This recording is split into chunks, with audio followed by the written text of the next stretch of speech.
Form আছে, এটা কিন্তু আমি ডাউনলোড করেছি কোথা থেকে জানো? গুগল থেকে। তো আমি কিভাবে গুগল থেকে ডাউনলোড করেছি এইটা আমি তোমাদের ভিডিও শেষে বলছি, এবং তুমি এই ভিডিওটি শেষ পর্যন্ত দেখার অনুরোধ রইল। যদি দেখো তো তোমরা অনেক কিছু বুঝতে পারবে আশা করি। চলো ভিডিওটা শুরু করি। দেখতেই পাচ্ছ আমরা বাংলা যুবসাথী প্রকল্পের ফর্মটি নিয়ে চলে এসেছি। তোমাদের এখানে ফর্মটা ফিল আপ করার জন্য ইংরাজি বড় হাতের অক্ষরে পূরণ করতে হবে। ফর্মে মেনশন করাই আছে। চলো দেখে নিই কী কী পূরণ করতে হবে আমাদের ফর্মটাকে। তো ফার্স্টে দেখো বাংলা সরকার রেজিস্ট্রেশন নম্বর লাগবে। এই নম্বরটা তোমরা ভাবছো কী করে পাবো? দুয়ারে সরকারে যাবে, এই ফর্মটা নিয়ে যাবে, ওরা কম্পিউটারের মাধ্যমে বের করে এখানটা লিখে দেবে। ঠিক আছে। সেকেন্ডটা হচ্ছে আধার নাম্বার। তোমাদের আধার কার্ড আছে, তোমাদের ওই আধার নাম্বারটা এই বক্সের মধ্যে লিখে দেবে। ঠিক আছে। এবং 3 নম্বরটা তোমার নাম মাধ্যমিক বা পরীক্ষা অনুযায়ী ঠিক এই বক্সটা লিখে দেবে। তোমাদের 4 নম্বরে কি আছে? Mobile number. তোমাদের যেন ব্যাংকের সাথে লিঙ্ক থাকে এরকম মোবাইল নাম্বার চাই। ঠিক আছে। চলমান যেন ওটিপি যায় সেই নাম্বার, সেইটা তোমরা এই ঘরটাকে ফিল আপ করে দেবে। ঠিক আছে। 10 ডিজিটের মোবাইল নাম্বার। তারপর তোমাদের চাইছে ইমেল আইডি। ইমেল আইডি তোমরা ভাবছো আমি ইমেল আইডি পাবো কী করে? আমার কাছে কি আছে? হ্যাঁ অবশ্যই আছে। তোমরা প্লে স্টোরে যাবে, প্লে স্টোরে গিয়ে একদম তোমাদের যেখানে প্রোফাইল পিকচার আছে সেখানে ক্লিক করবে, দেখবে একটা জিমেল আইডি আছে, gmail.com বলে, তোমাদের নাম দিয়েও হতে পারে। এখানে তোমরা ফিল আপ করে দেবে জিমেল আইডিটা। ঠিক আছে। আর যাদের যদি না থাকে তো লাগবে না, কারণ অনেকের কিপ্যাড ফোনও হতে পারে। ঠিক আছে। তারপরে আসছে তুমি জেন্ডার। তুমি যদি পুরুষ হও তো পুরুষের জায়গায় টিক মারবে, এবং তুমি যদি মহিলা হও তো মহিলার জায়গায় টিক মারবে। ঠিক আছে।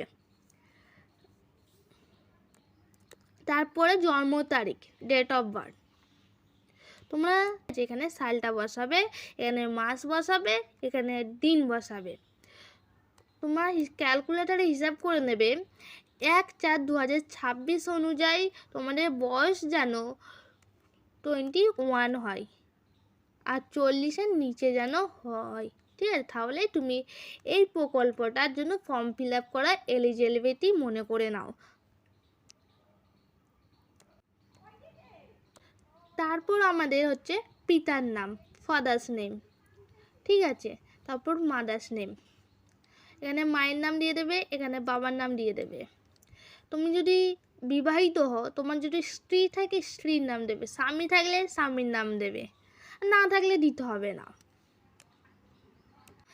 ক্যাটাগরি, তুমি যদি SC ST OBC SC হও তো তোমরা এর মধ্যে একটা ক্যাটাগরি বেছে নেবে।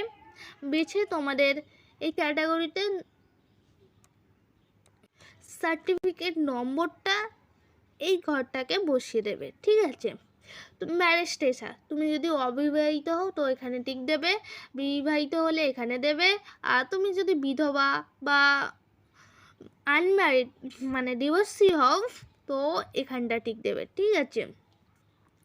চলো নেক্সটটা দেখে দিই। হাউস নম্বরটা এখানটা বসাবে, এখানটা বসাবে। ভিলেজ এখানটা, এবং তোমার পোস্ট অফিস কোথায় এখানটা বসাবে। তোমাদের গ্রাম পঞ্চায়েত না ওয়ার্ড নম্বর যেইটা থাকবে এখানে বসিয়ে দেবে। তোমরা যদি পৌরসভায় থাকো বা ব্লকে থাকো এইটা এখানে বসাবে এই বক্সটায়। পুলিশ স্টেশন এখানে বসাবে এই বক্সটায়। জেলা এখানে বসাবে, এবং পিনকোড এখানে বসিয়ে দেবে। তো তোমাদের এই ফার্স্ট পেজটা কমপ্লিট হয়ে যাবে। ঠিক আছে। এবং সেকেন্ড পেজটা চলে যাচ্ছি। সেকেন্ড পেজটাই দেখো কি আছে বন্ধুরা। নেক্সট পেজে কি পাবো আমরা মাধ্যমিক পরীক্ষা বা সমতুল্য পরীক্ষার ডিটেলস পাবো। ঠিক আছে, মাধ্যমিকে তোমার রোল নাম্বার এখানটা বসিয়ে দেবে। ওকে, এবং ওখানটা রোল বসাবে, এবং এখানটা নম্বর, এবং এখানটা কত বছরে তুমি পরীক্ষা পাস করেছো এখানে বসাবে।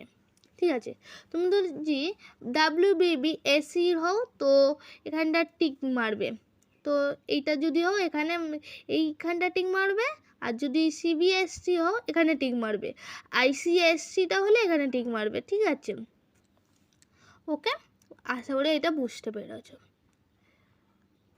তোমার শিক্ষা যোগ্যতা সর্বোচ্চ কত, তুমি যদি গ্র্যাজুয়েট হও, MA হও তো এখানটায় MA লিখবে, গ্র্যাজুয়েট হলে গ্র্যাজুয়েট লিখবে, BA কমপ্লিট এরকম লিখবে। ঠিক আছে, তারপর তোমাদের বর্তমান পেশা, তোমরা যদি কোনো পেশার সঙ্গে যুক্ত থাকো তো এখানটা লিখে দেবে।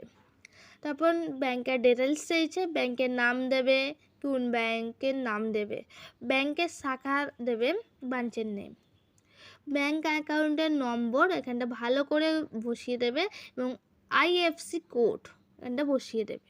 ঠিক আছে, তুমি যদি অন্য কোনো ভাতা পাও তাহলে এখানে হ্যাঁ দেবে, এবং যদি না পাও তো না টিক মারবে। যদি পাও তার বিবরণটা দেবে এখানে, এবং লাস্টে তোমাদের কি কি ডকুমেন্টস লাগবে সেটা রেখে দিই। তোমার যেই ডকুমেন্টস যদি থাকে তাহলে এই বক্সগুলোকে টিক মারবে, আর যদি না থাকে তো এই বক্সগুলোকে টিক মারতে হবে না। ঠিক আছে, এই বক্সগুলোতে একটু ভেবেচিন্তে টিক মারবে। ওকে, দেখে নাও ফার্স্টে তোমাদের কি ডকুমেন্টস লাগছে। 1 নাম্বার, তোমাদের কি ডকুমেন্টস লাগছে, মাধ্যমিক বা সমতুল্য পরীক্ষা অ্যাডমিট কার্ড তোমাদের থাকবেই অবশ্যই, তো এখানটা তোমরা টিক মারবে। যদি তারপরে মাধ্যমিকের সার্টিফিকেট, এডুকেশন কোয়ালিফিকেশান থাকলে টিক মারবে। এগুলো তোমরা যেগুলো থাকবে টিক মারবে। দেখে নাও তোমরা আধার কার্ডের কপি টিক মেরে দেবে, তারপর ভোটার কার্ডের কপি লাগবে, সব জেরক্স দিয়ে দেবে। তারপর ফার্স্ট পেজে পাসবুকের জেরক্স, ঠিক আছে, প্রথম পাতার 5 নাম্বার টিক মেরে দেবে এগুলো। আর কপি তুমি যদি ST যদি ওখানে সার্টিফিকেট দিয়ে থাকো তাহলে এখানটাও টিক মারবে, সার্টিফিকেট কাছে টিক মেরে দেবে। ওকে, লাস্টেরটা কি আছে দেখে নাও, একটা সেলফ ডিক্লারেশনের ঘোষণা দিয়েছে, এটা তোমরা একটু পড়ে তারপর এখানটা তোমরা তারিখ দিয়ে দেবে, ডেটের জায়গায় তোমরা ক তারিখে জমা দিচ্ছ এটা তারিখ দিয়ে এখানটা তোমাদের সিগনেচার করে দেবে। ঠিক আছে, এইখানটা সিগনেচার করে দিলে তোমাদের এই ফর্ম ফিল আপটা কমপ্লিট হয়ে যাবে। তো তোমাদের প্রশ্ন, এই ফর্মটা আমি পেলাম কোথা থেকে? অবশ্যই আমি বলবো বলেছি তো আমি বলছি, আমি এই ফর্মটা পেয়েছি দুয়ারে সরকারি অফিসিয়ালি ওয়েবসাইট থেকে। তোমাদের কিচ্ছু করার নেই, তোমরা গুগলে যাবে, নিজের মোবাইলের নেটটা খুলে দেখো এখানটা তোমরা সার্চ